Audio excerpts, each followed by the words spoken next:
Le timing de Dieu est toujours le bon. C'est quoi ces questions personnelles comme ça? Je vais pas m'intéresser à toi si physiquement tu me plais pas. Ouais non, un nigga without money, c'est un nigga qui est pas heureux dans sa vie. Soyez coquette, soyez belle, restez dans vos feminine energy. Do you have trust issues? Yes I do. Et tous les other niggas, je vous vois pas. Moi la tromperie ça m'a traumatisée. Quand on vous dit là, on rentre aveugle, Michel, hein. Je suis en fait juste amoureuse.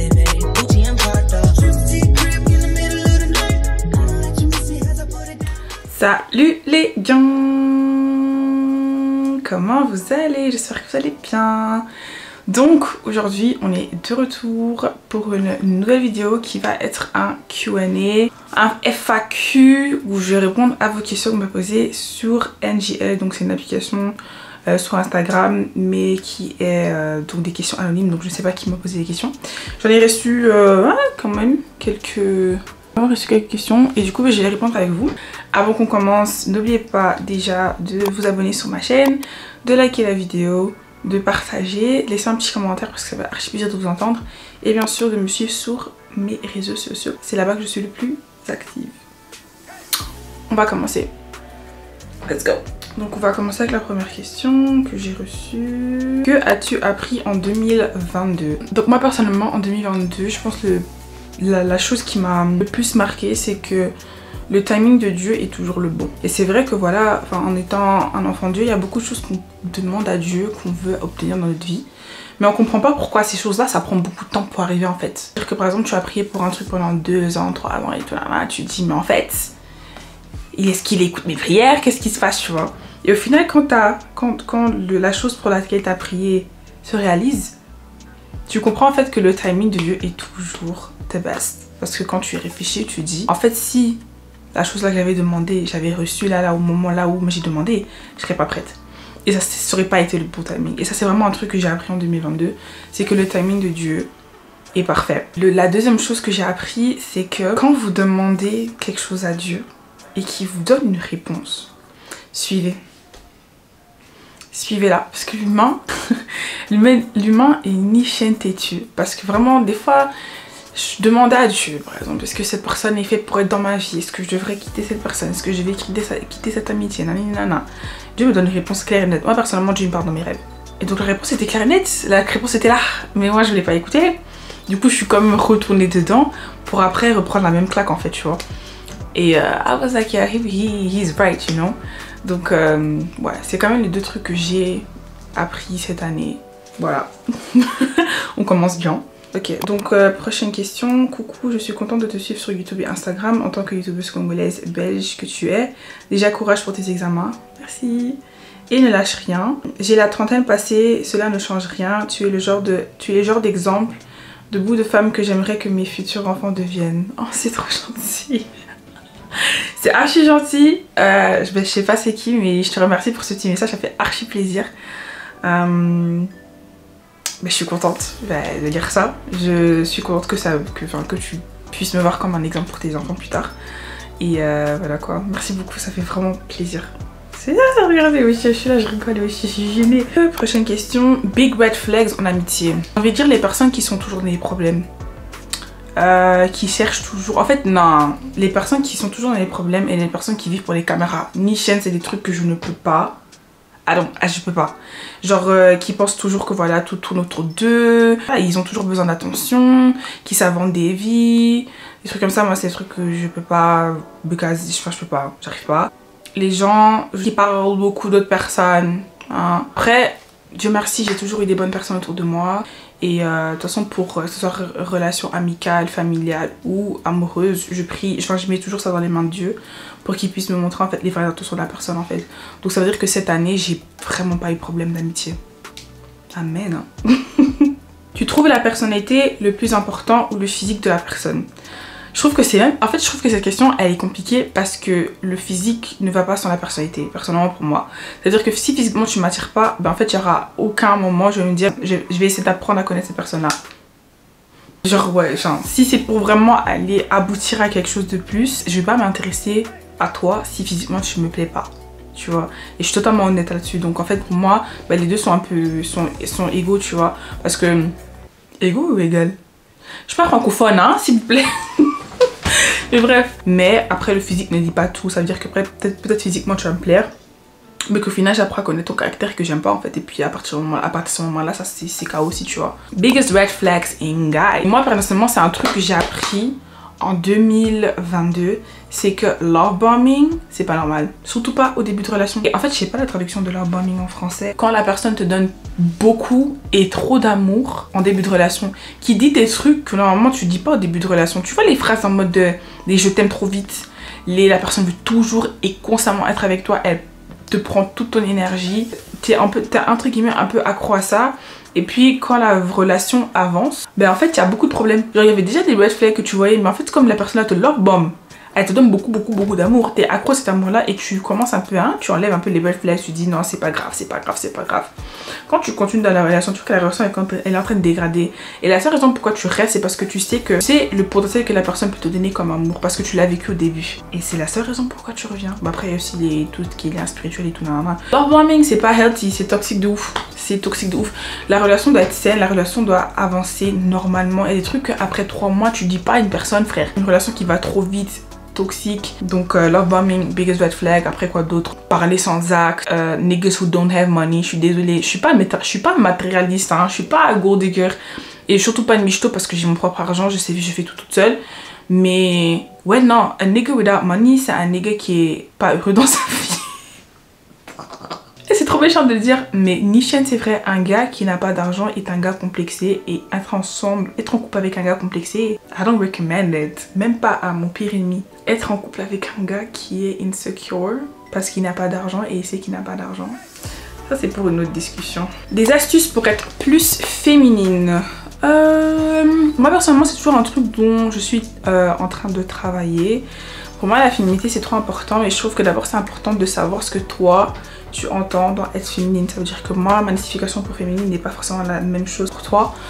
Du coup ben pour moi personnellement être féminine c'est dans le comportement, mais aussi c'est aussi dans l'apparence. Ça veut dire que pour moi tout ce qui est apparence, pour moi c'est être coquette. Je trouve ça trop important et j'ai toujours été coquette. Vous pouvez demander à ma maman et tout, depuis que je suis petite j'étais toujours très dans le physique et tout, toujours vouloir être belle, mettre du parfum, mettre du rouge à lèvres, mes ongles et tout. J'ai toujours été comme ça depuis que j'étais petite. Après j'ai eu une période où j'ai grandi et j'étais très proche de mes frères et tout, donc j'avais un peu ce côté garçon manqué. Mais après ben, j'ai grandi et je suis redevenue une petite femme.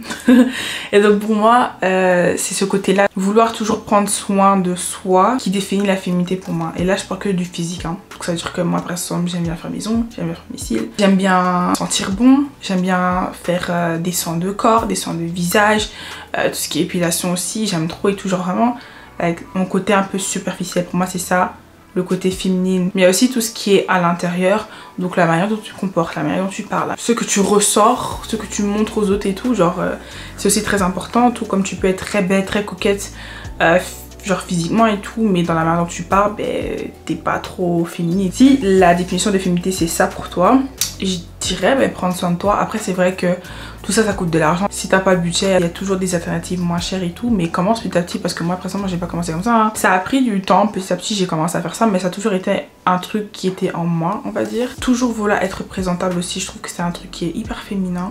Et puis même dans le comportement et tout, genre je trouve que c'est très féminin de savoir s'exprimer sans forcément insulter, bien mal parler ou bien avoir un comportement un peu bizarre. Après je suis toujours jeune, hein, j'ai 23 ans et tout, donc il y a encore beaucoup de choses que je suis en train d'apprendre et tout. Je regarde aussi comment ma maman elle est, parce que ma maman aussi, et je pense que je tiens ça d'elle parce que ma maman aussi est très coquette. Par exemple ma mère avant elle ne portait jamais de chaussures plates. Pour tout ce qu'elle faisait, elle était toujours en talons. Après, genre c'est seulement ces dernières années là, hein, les dernières 5 ans là, qu'elle a arrêté, qu'elle a commencé à mettre des baskets et tout, mais sinon ma mère était toujours en talons. Même chose pour être apprêtée, toujours sentir bon et tout, nan. Je teste ça d'elle là honnêtement, donc soyez coquette, soyez belle, restez dans vos feminine energy. Comme contenu YouTube, si tu pouvais s'il te plaît donner des parfums préférés ainsi que les dupes de ceux-ci, tes restos préférés. Ok, c'est beaucoup de questions en une. Donc je vais peut-être commencer avec les parfums. Bah de toute façon mes parfums sont tous là, mes parfums préférés. Je vais les prendre 2 secondes. Je trouve ça hyper important de sentir toujours bon. Et après je me parfume Coco Passion, c'est celui-là. Donc juste après ma douche, quand je me suis lavée et tout, je mets ma crème. Et après bam sur mon corps quand je suis naked, je mets le Coco Passion. Et puis je mets vite fait aussi la brume de Amber Romance aussi, de Victoria's Secret. Ça, je m'en mets pas beaucoup. Et puis tout ce qui est parfum, moi personnellement, j'ai commencé avec les Dior. Les Dior j'adore. Mais ça, c'est les Dior j'adore Infinisme qui est sorti en 2020. Et ça, c'est les Dior j'adore l'original qui est sorti genre 1999, 2000, un truc comme ça. Maintenant, entre les deux, personnellement, je préfère le Infinisme. Il sent archi bon. C'était mon odeur signature pendant un long moment. Ouais, putain. Ça a une odeur très féminine, pas trop sucrée. Donc, je sais pas comment expliquer, Nichen, ils sont trop bons. Et le Dior, j'adore l'original. En fait, les deux odeurs se ressemblent, mais il y a un truc que dans l'Infinisme que le j'adore, il a pas. Après ça, l'année passée, j'ai appris à connaître le Jimmy Choo I Want You Forever. Quand je vous dis ce parfum, il sent bon, les gars. Il sent bon. Mais là, cette odeur, comparé au Dior j'adore, il est plus sucré. Et il fait plus jeune femme, alors que celui-là, il fait femme. Ça, c'est devenu mon odeur signature à partir de 2022, je crois, genre fin 2022. Le Yves Saint Laurent, le Libre Intense, les gars. Non. Oh putain. Et il sent bon. Ce parfum, ça donne un peu jeune femme. Donc ces deux-là, je vais pas dire qu'ils se ressemblent, mais ils ont un peu le même vibe. Comparé au Dior j'adore, ça fait vraiment femme, c'est plutôt femme vraiment. Il y a plein d'autres parfums qui sont aussi bien. Mais après tout ce qui est genre dupe, je suis vraiment désolée, ça je sais pas. Les dupes et tout, genre j'achète jamais de dupes donc je sais pas. Puis on m'a demandé tes restos préférés en Belgique, afro, brunch, lunch. Tout ce qui est brunch et lunch, pause, Bruxelles à Uccle. Les gars, leurs pancakes sont incroyables, leurs cafés sont incroyables, même si c'est chaud ou froid. Leur toast et tout, bacon et tout, bref. Même leur yaourt avec leur granola. Trop bon. Donc vraiment, je recommande Pause pour tout ce qui est brunch et lunch. Après, restaurant préféré, genre si vous voulez manger une bonne viande, je vous recommande d'aller à la Ruche. L'entrecôte là-bas, les ribs, laisse tomber. L'entrecôte aussi de Protocole est pas mal. Après, si vous n'aimez pas le bruit, je vous déconseille d'aller à Protocole parce que là-bas c'est une boîte. J'ai aussi bien aimé Tiger. Oui. Après tout ce qui est afro, ben Afro Luna, Poulet Mayo qui est incroyable là-bas. Mama Malou aussi. Afro Jeanne aussi c'est bien. Do Lounge aussi c'est bien. Tout ce qui est afro et tout. Les pays que tu aimerais voir cette année, j'aimerais bien aller au Tenerife. Je sais que c'est en Europe et tout, mais je suis pas encore allée. Tout ce qui est stage, j'aimerais bien faire Las Vegas et refaire Miami parce que Miami, ça, oh putain, c'était trop bien. Miami, c'était trop bien. Et j'ai envie de le faire en étant majeur. International, s'il vous plaît. J'aimerais bien aussi aller en Amérique latine. C'est vrai que j'ai fait le nord, mais j'ai jamais fait le sud. Donc genre Mexique et tout, Cuba et tout, nanana. Portugal aussi, j'aimerais bien le faire. Je sais que je vais voyager cette année, je sais. Mais sinon, j'ai pas vraiment réfléchi à où je veux aller. Je sais juste que je vais partir. When? Je sais pas. How? Je sais pas. And where? Je sais pas. Mais je vais y aller. J'aimerais bien aussi aller au Maroc, hein, j'avoue. Genre en Égypte et tout. Ça aussi, j'ai envie de le faire.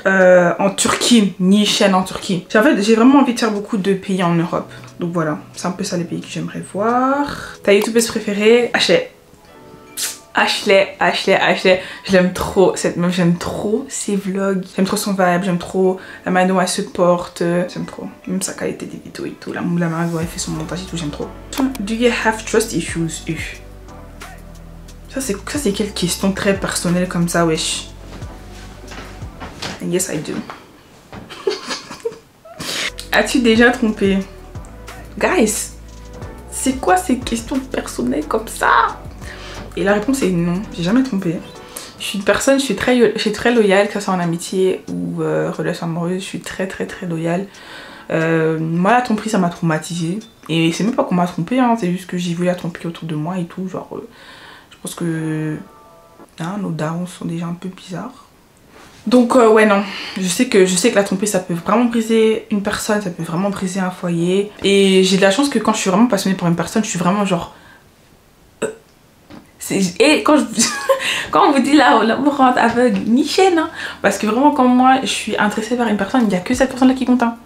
Et tous les other niggas, je vous vois pas. Je vous vois pas, je suis même pas intéressée. Dégagez de ma vue là, s'il vous plaît. J'ai peur de commencer ma chaîne. As-tu des astuces? Déjà, il ne faut pas avoir peur. Juste commence ta chaîne. Moi, personnellement, c'est comme ça que j'ai commencé. Hein. De base, je voulais déjà commencer YouTube pendant un long moment. Mais je pense comme toi, j'avais cette peur-là de commencer et tout. Et heureusement, le Covid est venu. Tout le monde était confiné, tout le monde était à la maison. Je m'ennuyais. Je me suis dit, tu sais quoi, je vais commencer à faire des petites vidéos. Et j'ai commencé à poster mes premières vidéos sur Instagram. Mais voilà, juste lance-toi. Des astuces, c'est lance-toi pour être sûr que tu vas être créatrice de contenu. Parce que des fois, on peut un peu idéaliser le travail. Et puis dès que tu es dedans, tu vois qu'en fait, t'aimes pas trop, tu vois. Au moins, tu l'as fait et tu le sais, t'as ta réponse. Et si au final t'aimes bien, mais tu continues en fait. Tu continues.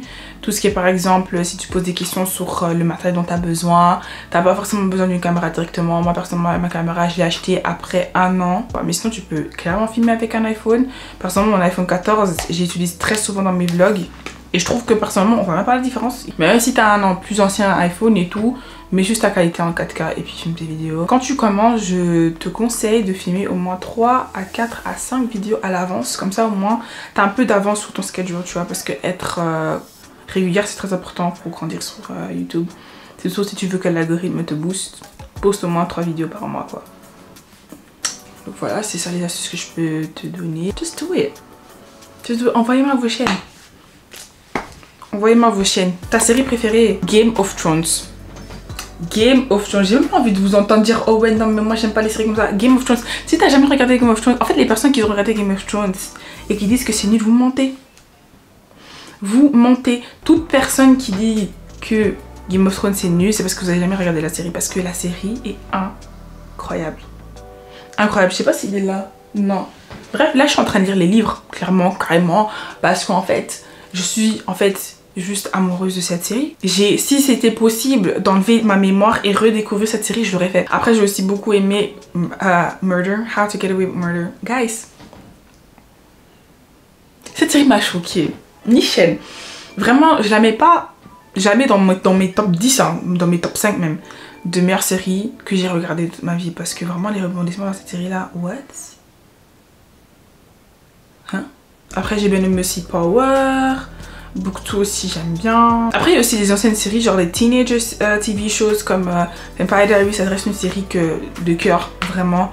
Gossip Girl reste une série de cœur. Desperate Housewives, série de cœur, est dans mon cœur à vie. Orphan Black, oh my gosh, pour les gens qui n'ont pas regardé, c'est juste une série genre en mode j'ai commencé comme ça juste parce que je pense que c'était ma cousine qui m'avait recommandé cette série. Laisse tomber, putain cette actrice elle est forte hein. Moi personnellement Orphan Black j'ai beaucoup aimé. The 100, oh my gosh, cette série ça a été trop bien.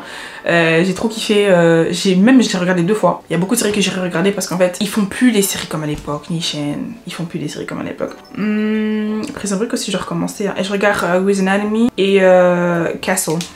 10 sur 10. Quelles sont tes motivations? Mes motivations pour le moment bah, c'est moi-même, Dieu et ma petite soeur. Ça veut dire que j'ai toujours été une personne très motivée dans la vie et tout ce que j'entreprends. Par le nom du Seigneur Jésus-Christ, je réussis toujours. J'essaie toujours de faire de mon mieux et enfin après mes parents m'ont toujours dit qu'ils étaient fiers de moi et tout. On va dire que mes parents étaient la première motivation que j'avais et par après quand tu grandis tu commences à faire des choses pour toi-même tu vois. Donc après il y a aussi ma soeur qui est pour moi une motivation parce que j'ai envie de montrer le bon exemple tu vois. Que ce soit dans les études, la personne que je suis, les principes que j'ai, toute la manière dont je me comporte et tout, j'essaie toujours de me montrer le bon exemple tout en restant real et genre réaliste, c'est-à-dire que je lui montre que je suis pas une personne parfaite mais que c'est pas aussi ce que j'attends d'elle et surtout c'est pas ce que mes parents attendent d'elle aussi tu vois. Et puis bah, au final Dieu, et c'est même pas au final, c'est lui le début et la fin donc je mets toujours Dieu au contrôle de tout ce que je fais. C'est un truc que j'ai appris quand même cette année, c'est-à-dire que avant ça je priais beaucoup, j'allais souvent à l'église et tout nanana, mais lire la Bible et comprendre la Bible sont 2 trucs différents et c'est pour ça que ben pour les gens qui sont peut-être intéressés, ben je recommande en fait la Bible d'études que j'ai achetée chez Amazon. Je pense qu'elle était à 40 € et ça a été le meilleur investissement que j'ai fait en 2022 parce qu'en fait comme j'ai dit, lire la Bible et la comprendre c'est totalement différent et avec cette Bible d'études il y a beaucoup de choses que je lisais dans la Bible que je ne comprenais pas. Du coup ben normalement si vous allez genre tout derrière, ben en fait vous voyez que il y a en fait un planeur qui vous montre comment lire la Bible en 1 an. En fait le truc que j'aime encore le plus c'est qu'à chaque fois que vous lisez la Bible, donc vous avez la Bible normale qui est que vous trouvez dans toutes les Bibles, mais en dessous en fait il y a des écritures qui vous expliquent en fait ce que vous êtes en train de lire. Donc par exemple ici vous avez les versets et ça vous explique en fait ben, ce que vous avez lu et comment comprendre en fait la Bible en fait. Et c'est un truc dont j'avais énormément besoin parce que c'est un truc que j'avais du mal en fait à comprendre la Bible.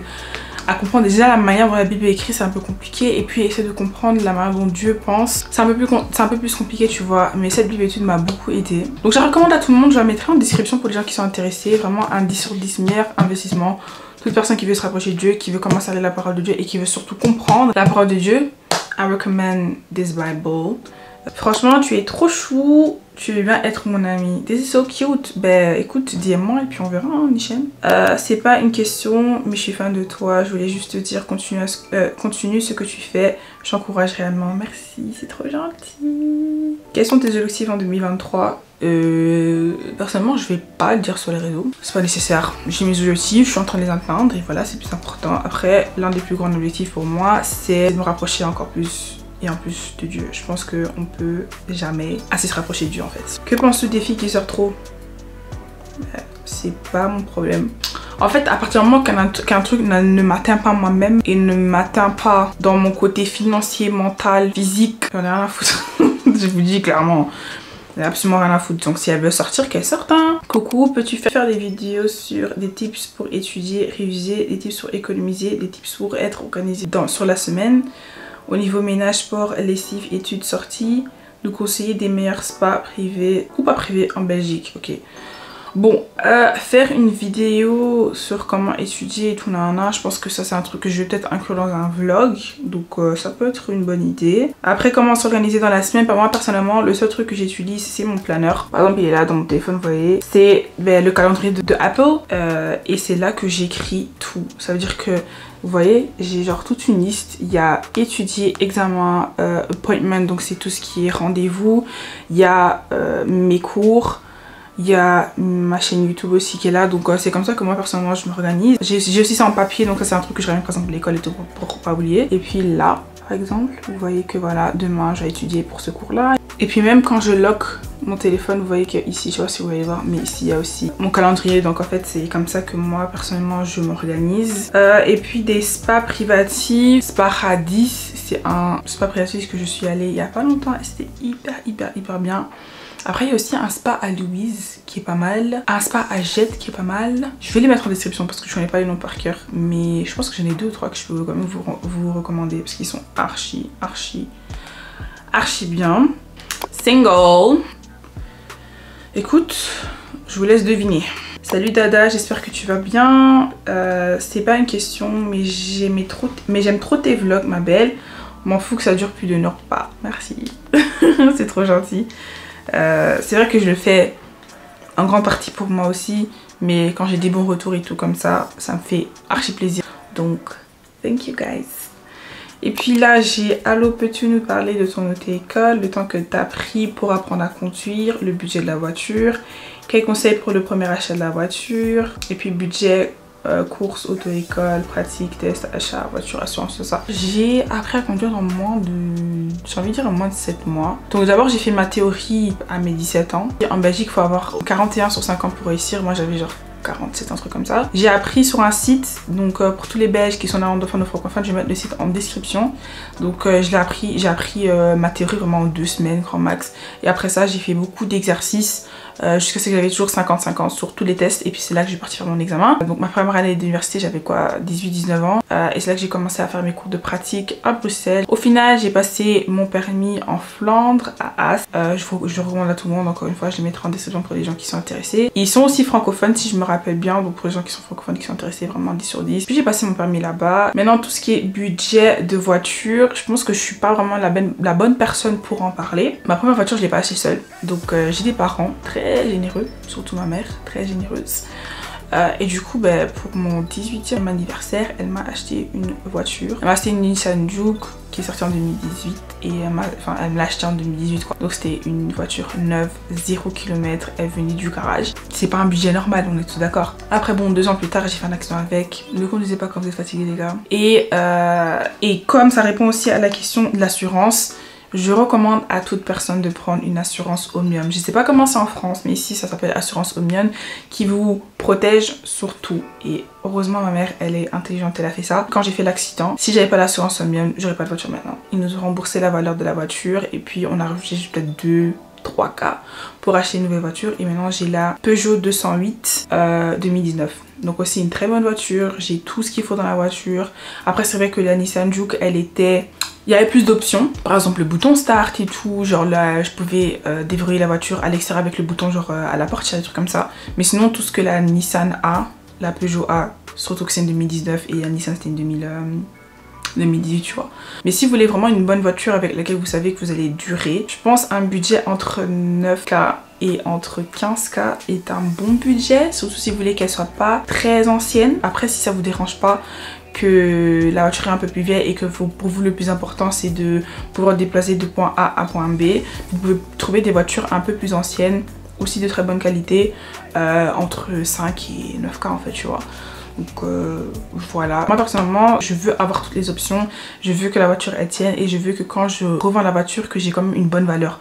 Je sais que si je revends cette voiture là je peux au moins la vendre à des gars tu vois. Et je recommande aussi d'acheter une voiture dans un garage certifié légal et particulier, je vous recommande archi pas. Moi personnellement j'ai acheté ma voiture à Soko.be, je vous mettrai encore le lien en description. 10 sur 10, vous trouvez plein de voitures là-bas, c'est incroyable. Des voitures neuves tout comme des voitures d'occasion. Et ouais les particuliers je recommande pas, sauf si vous allez là-bas avec une personne qui s'y connaît vraiment en voiture. Pas juste une personne qui aime les voitures, une personne qui s'y connaît en voiture, très important. As-tu des projets pour habiter seule? Oui, mais après je suis pas pressée du tout. Je me dis que j'ai que 23 ans et personnellement je suis dans l'optique de habiter dans la maison de ma mère tant que jusqu'à ce que je me marie en fait. Je ne vois pas pourquoi je vais quitter le foyer de ma mère, tout qu'elle me presse pas à partir. En plus de ça je suis en train de mettre de côté et tout, donc moi je suis bien hein. Et dans tous les cas ma mère elle travaille à l'étranger, donc elle est pratiquement jamais là, donc en vrai de vrai j'habite seule. Ma daronne elle est là au moins 2 fois par an, grand max, donc voilà. Et donc voilà, je crois que j'ai répondu à pratiquement toutes les questions. Je suis fatiguée, il est 1h07, je suis éclatée. Du coup ben voilà, ça va être tout pour ce FAQ, j'espère vraiment que vous avez kiffé. Moi personnellement j'ai kiffé la filmer. Ben, avant qu'on se quitte, ben, comme d'hab, likez la vidéo, abonnez-vous, laissez-moi un petit commentaire parce que c'était fait archi plaisir. Et suivez-moi sur mes réseaux sociaux parce que c'est là-bas que je suis le plus active. Je vous fais des gros bisous, bye bye.